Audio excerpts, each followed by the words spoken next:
このようなタイトルでお話をさせていただきます。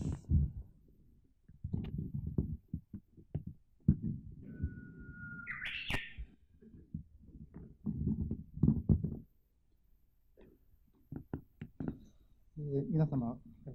ご存知のと思いますけれども、ウグイスという鳥が日本にはおりまして、これ分布ですけれども、北日本からですね、北海道の方では夏だけですけれども、福島のあたりですとほぼ一年中おります。で、一部のウグイスはですね、この東南アジアの方まで渡っていくわけですけれども、こういう海岸沿いの藪ですとか、これ学生時代に行った浅草岳、福島県の綺麗な山ですけども、こういう山頂の藪、笹藪ですとか、低木の藪も生息しています。で今回ですね、私は7月から8月と10月、これは地上 1センチのところで文部省のチームがですね、測った、線量ですけれども、この浪江町の赤荻、浪江町の方たちは全員が避難されていますね。ちょうどこの高濃度に汚染されてしまったところに全員カバーして、でそこへ行って、調査をしてまいりました。ここが原発の一部の場所ですけれども、でここに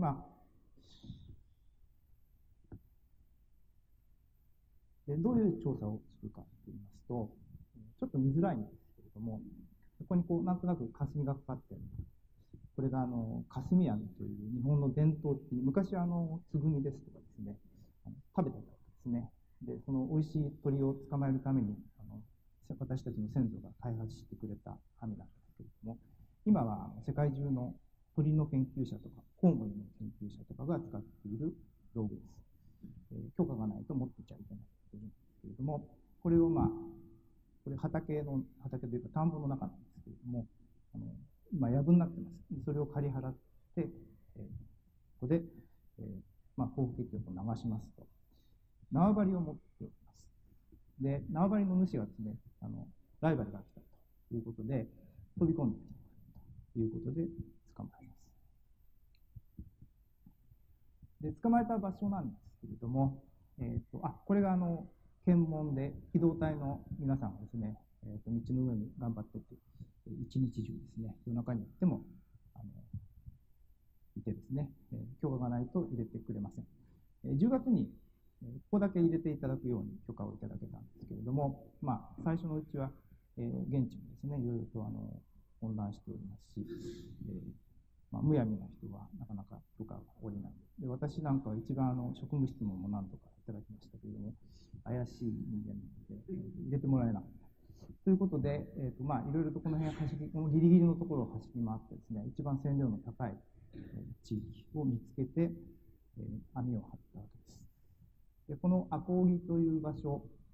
多分皆さん新聞とか報道でですね、いつも一番大きな高い値がモニタリングに出ている場所としてご記憶と思うんですけれども、その場所ですね。ここで3月から8月。それから少し離れますと、大体10分の1以下の線量になります。で、この線量率の1マイクロシーベルトぐらい、現地で言いますとこのくらいになりますところで、8月と10月に1羽ずつ捕獲することができました。これは8月に捕獲した全部オスなんですけれども、見た目ですね、かなりしっかりした、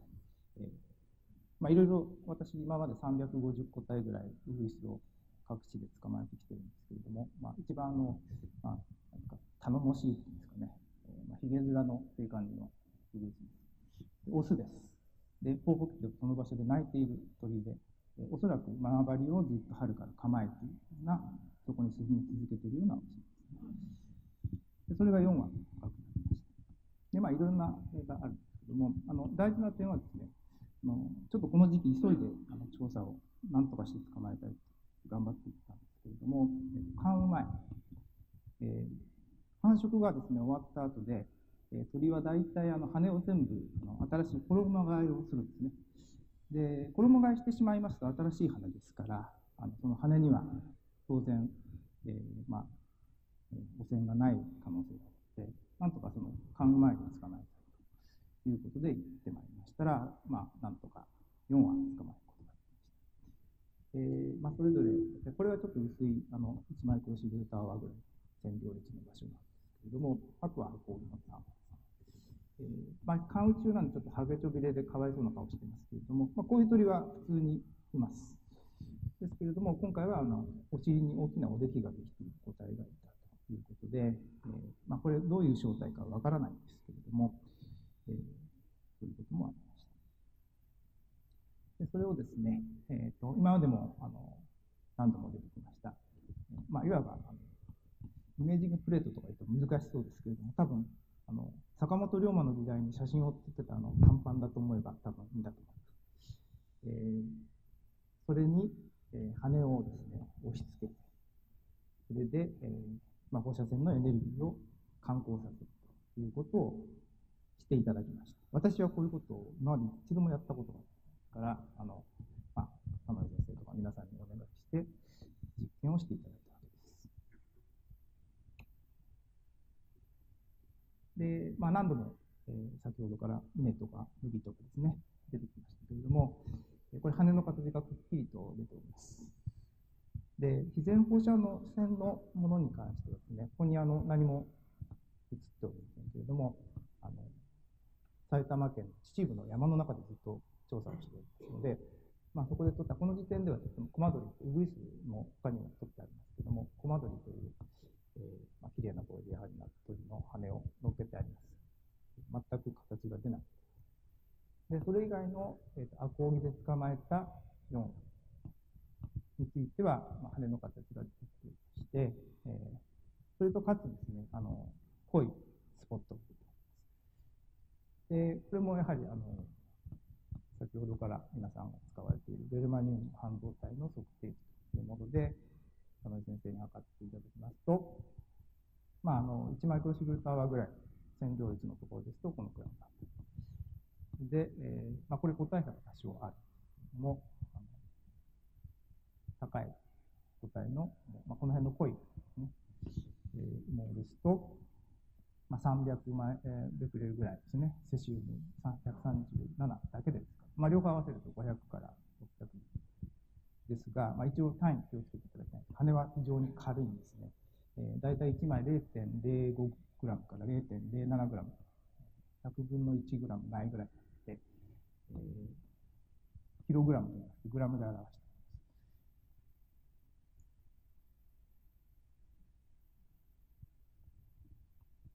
顕微鏡で写真を撮ってみますと、羽毛というのは非常にこう繊細な、まあ、羽毛布団がですね、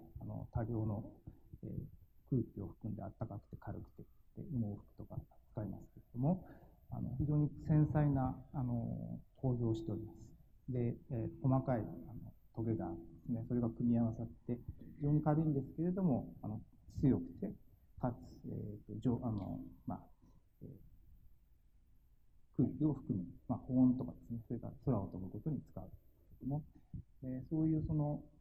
まあ、部分ですね、まあ、これ顕微鏡で覗いてみて思ったよりも汚れてるなという印象がありました。ただし見た目ではその汚染がこれまあちょうどスポットが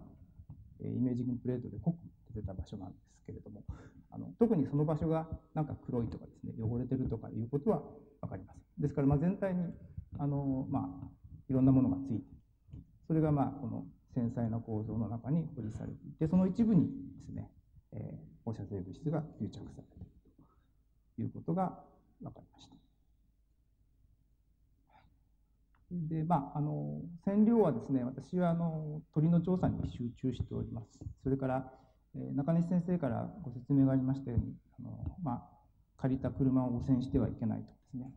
調査した一番濃いところに行ってますので、それをまた体につけて持ち帰ってはいけないというようなことも大学の研究者として気をつけておりまして、なかなかその測定と生態調査が両立しないものですから、まあ、こういうその一般的に X 線の技師とか、放射線の実験をされる方が普段身につけていらっしゃるものを持ち歩いて、それを時々時計と見比べてですね、それでまあずっと調査の間どれだけ増えていったかというカウントを記録して、それで大体ホテルへ行ったりとか帰ってきた後はこうフラットですけども、線量の高いところに行きますと一気にどんどん数字が上がってきます。見とれてるとあっという間に時間が経ってしまいますけれども、時々見るとこうなっているということで、大雑把にですね、空中の線量率を測っています。で、今、ウグイスの概略のですね、結果をご紹介しましたけれども、コゲラというキツツキについても私は日本全国で調査をしておりまして、で先ほど桃ですとかですね、果樹で皮を剥がすと線量が落ちるというお話があります。で落葉樹は3月11日から20日とですね、その辺の時期には葉っぱがなくて樹皮にかなり放射性物質が付着しているわけですね。でその上を這い回っている小鳥がいるわけです。でこういったものも今後ですね、今回も捕まえようとしたんですけど、なかなかウグイスほど簡単に捕まらなくて、資料がないんですが、今後捕まえてですね、汚染の状態を測っていきたいと考えております。それからもう一つの方法としてはですね、こういう録音機、今非常に便利になってきまして、IC レコーダーですね、タイマー録音すると、2ヶ月とか1ヶ月とかずっと置きっぱなしにしといてですね、毎日定期的に自動的に録音をしてくれます。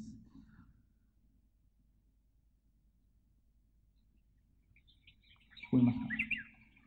報復機のちょうど鳴いてますけれども、これも自動録音夏の間してですね、大体朝の4時半ぐらいのことなんですけれども、その場にいなくても自動的に録音して、ずっと録音し続けてくれるという機会がありますので、こういったものを今後も設置しています。今年は残念ながら現地に行けたのが7月が初めてですから、夏しかデータがないんですけれども、そういったことを繰り返して、ちょっと前かな。すみません、ちょっと操作が時間かかって、時間食えないですけど、鳥の声だけではなくてですね、ウグイスの声ですとか、カエルの声ですとかですね、そういったものも、ウグイスじゃない、セミですね、セミとかですね、そういったものも録音されています。でセミは皆さんご存知のように、長い間土の中で暮らしてから地上へ出てきますので、何か影響が受ける可能性があるわけですね。そういったものをモニタリングしようということをやっています。で、結果を先にご紹介しましたけれども、どういうことをしようかという基本的な考え方は、こういう生物指標という言葉で表されるものです。で、いろいろ説明の仕方もあろうかと思うんですけれども、私たちにはですね、非常に教訓があります。で、用紙に書きましたように、私がちょうど育った頃ですね、公害問題という非常に大きな課題になっていまして、皆さんもご存知だと思うんですけれども、で、実際に人々も非常に大きな健康被害を受けられる。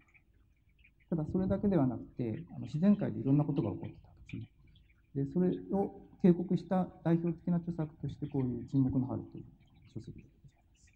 ございます。1962年に表されて、日本ではもうちょっと後で翻訳され、63年ですかね。で、有吉佐和子さんの複合線とか、そういう書物もありますけれども、それをもとにしてですね、例えば DBT とか PCD とか DHC とかっていうものは使うのをやめましょうということを、大部分の人たちが決めました。おそらく正しい選択で、今の世代の人たちは、そういう選択を私たちの先輩がしたことによって、随分助かっていると。そういうことをですね、私たちも今後参考にして続けたいと思っております。今、ウグイスを主に紹介しましたけれども、いくつかですね、野生動物でも大事な種がいると思います。これ、奄美大島のイノシシなんですけど、イノシシというのはこういう地面をほっくり返して、鼻でほっくり返すようなことをする動物なので、セシウムの高いところでですね、非常に高線量が筋肉から出たりしております。でこういったものを福島県のことが実際にすでにモニタリング始めてますけれども、今後続けていくことが大事です。あと、これ来週学会発表されるっていうホームページに紹介しておりますけれども、こういう